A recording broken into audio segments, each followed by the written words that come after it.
The topic of this conversation is around the complexity of the cell. Also features a very interesting quote by Charles Darwin.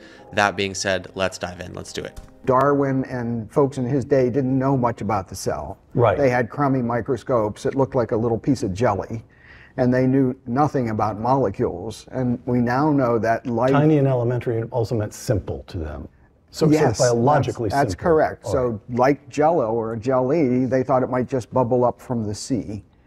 But modern science, in the past 70 or so years, has shown that the cell is run by molecular machines, real machines made of molecules, and really sophisticated ones. There are machines that act as propellers, machines that act as trucks to bring supplies from one side of the cell to the other side of the cell. So when you magnify, these days we know enough about cells to know that they're not little blobs of Jello. That's right. You get inside a cell and you're looking at a city.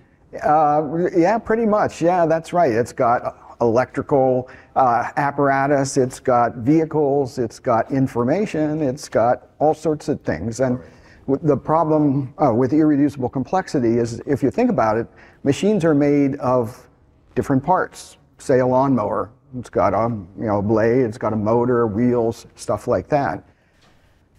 But Darwin always insisted that his theory had to work by numerous successive slight modifications. It had to be very, very gradual.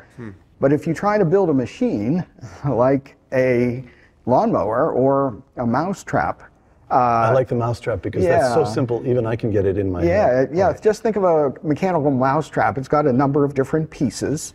Now, if you wanted to build something like that slowly and have each part or each intermediate work, you've got a big problem, because it needs all of the parts to work. It needs a spring, a wooden base, a couple other metal parts. And just to capture that concept, I invented the phrase irreducible complexity, because it's complex, can't reduce it, or Take else away one piece and it just doesn't work. And the mousetrap doesn't work. Right. Yeah. Therefore, it could not, the mousetrap, take away one piece from one of these fantastically complicated machines in a cell, right. It doesn't function, and therefore could not have conferred an adaptive advantage. Right, and it could not be built gradually and improving each step of the way. The intermediate stages confer no functional advantage, therefore there's nothing for natural selection to select on the way from the simple to the complex. What interests me greatly about that is the gradual building up is a stepwise ascent. Whereas, am I right in saying that contemporary biologists like Dennis Noble, whom I mentioned, are saying, but look, you have to take the whole cell into consideration, that this is top-down causation, and that would frustrate any concept of building things up anyway by numerous slight accretion. Is that fair to say that? If you go that way, then you have left Darwin far behind. Yes. And you've left randomness far behind. But they are doing that. They're leaving it far behind. But top-down is actually a metaphor for the action of an agent in arranging things with a plan in mind. Dangerous yes, stuff. right. You see, John Lennox just swats Darwin aside. For the two of you, it's a much more agonizing process. You try very hard to be fair to the man. Two quotations, Michael, two quotations. Charles Darwin in The Origin. If Darwin himself writes this, if it could be demonstrated that any complex organ existed, which could not possibly have been formed by numerous, successive, slight modifications, my theory would absolutely break down. Close quote. That's Darwin. He puts the test right there in 1859. Here's Michael Behe. The question then becomes, are there irreducibly complex systems in the cell? Yes, there are many. Let me just very briefly say that this is an extremely dramatic point. In other words, if Darwin himself were alive today, he would refute his own theory precisely at this point, because the cell does possess this idea of irreducible complexity that Darwin said, if it does, then that means that his theory cannot play itself out in this way. Wild and very significant. Let's continue. Here's an objection, and the objection runs, all right, it's very hard to see how you evolve a mousetrap beginning with a little wooden platform, and true, it can't work until all the pieces are in place. On the other hand, suppose you do evolve it in 2 or 3 pieces and they sit around for centuries. They don't confer any advantage on the organism, but they don't harm it either. So they're these strange accretions on which natural selection is neutral. It doesn't select for them, but it doesn't select against them. And then after eons and eons, we worry about the maths later, after eons and eons, the final piece drops into place and suddenly it functions. Plausible? No, that's ridiculous. I mean, realistically, would you... He's being very careful of Darwin, but to be swatting me aside. Yeah. Right, go ahead. No, if you think, suppose you didn't have a mousetrap. So you say, well, what can I do? I'll just go into my garage and pick out a few pieces that would function as a mousetrap. And you say, well, I need a spring. Well, here's one in this grandfather clock I have. You wind up, I'll just use that. And I need a hammer to squash the mouse. I'll use this crowbar over here. But the pieces aren't adjusted to each other. You can't just take random pieces and put them together. And natural selection, which, as Darwin said, is constantly scrutinizing life, would not be expected to make things in the shape that they would need to be for some future use. They would only, they would hone them for what they were doing right now. All right. Can I weigh in on Sure, this? of Because course. there's a connection between what Mike's talking about and the mathematical problems that John was alluding to.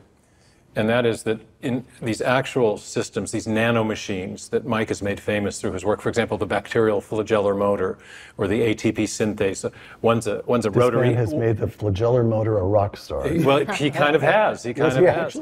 But it's, it's a 30-part rotary engine. The ATP synthase is a turbine with multiple parts.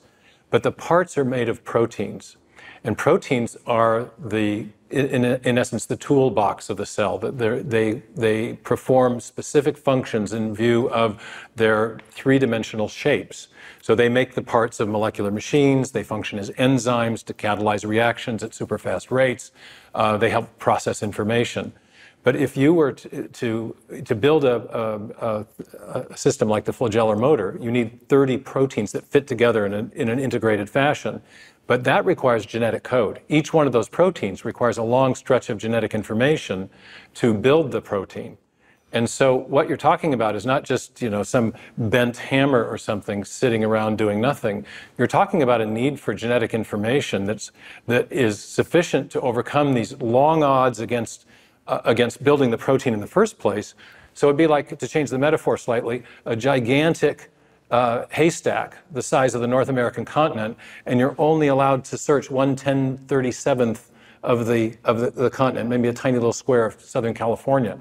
If that's the case, are you more likely or less likely to find the needle? To find the needle. And the answer is you're overwhelmingly more likely not to find the needle than to find it, which is to say the mutation selection mechanism lacks the creative power to generate new biological information. Close to the creative. Exactly, and that's for one protein. That's one protein out of 13 proteins necessary to make the waving little tail, which is only one machine. All right. Yeah. And that, in a sense, is before you said anything about the fact that the information required is linguistic. And linguistic language is not produced by random processes. Right. And this is a hugely important You've got to explain thing. what you mean by that. It's take linguistic in the way the take DNA... the human genome. Code. Exactly, yes. Code. All The right. human genome is the longest word we've ever discovered. And we can call it a word because it's written in a chemical language of 4 letters.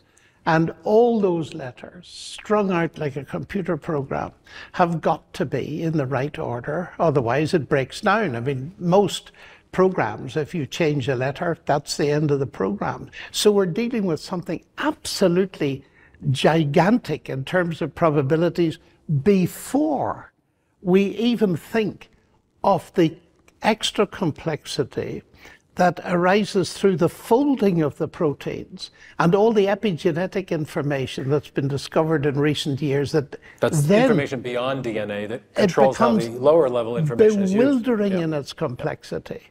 And therefore it becomes a huge stress. And my own simplistic view is to say I prefer an explanation that makes sense to one that doesn't make sense. I could hear, some people maybe in the comments section at this point itching to say, God of the gaps. I'm going to suggest today that it is equally problematic to deploy sort of a evolution of the gaps or Darwin of the gaps fallacy, where you actually cannot square what we're currently looking at in science, the cutting edge science that we see, with this 170 plus year old theory of Darwinian evolution. But instead of facing that reality, you just say, Darwin of the gaps, maybe we're going to come around to being able to understand this based on some future knowledge that we don't yet have. I just think that there's a type of intellectual dishonesty in that. And I really think that there's also a philosophical bias against what is appearing in the cutting edge science, which is that it appears that there is information and intelligence embedded within the cell. That has philosophical and worldview implications that people don't like. And people want to say, that's pseudoscience, that's unscientific. What are we talking about? That there is an intelligence embedded within a cell. That sounds more like philosophy. You're getting scary now. You're starting to sound like we're talking about God. And I just think that bias creates again, Darwin of the gaps fallacy. Rather, I wish that everyone would just be open-minded enough to simply follow the conversation where it leads and to follow the truth wherever it may lead, even if that is right down to the reality of God. There's a famous quote by Werner Heisenberg, who's the winner of the 1932 Nobel Prize in Physics for the creation of quantum mechanics. And this is what he said: "The first gulp of the glass of the natural sciences will turn you into an atheist, but at the bottom of the glass, God is waiting for you." That being said, I hope you guys enjoyed this video, and I will see you in the next one. Thanks.